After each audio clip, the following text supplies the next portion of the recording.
I'm Tyler Staudigel. I'm a reliability engineer with GE Aerospace, working out at Evendale plant in Cincinnati.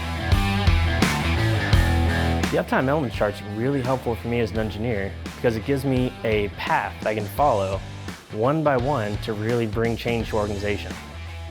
It's a great way to visualize all the pieces that make up reliability, and it breaks it into bite-sized chunks that I, as a newer engineer, can really tackle one at a time to see drastic change in the organization. One thing I learned was that planning and scheduling can really save a ton of productivity and almost double our output from our techs. We have a ton of work, so if we can really make it easier on our guys to complete the work, that's a win for everyone. Going through school, we really focus on technical. You want to be strong in your field, understand the math, the science. There's a little project management in there, but no one really talks about the importance of a strong leader guiding an organization to change.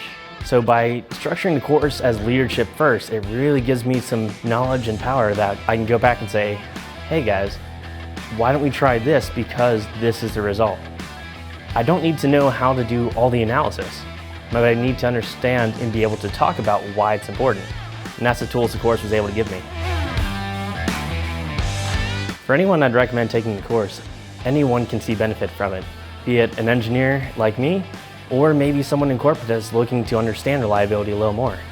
Reliability is built throughout an organization, so not just one person needs to understand it, but when you make it a culture, it really can see drastic change and see influence throughout your entire organization.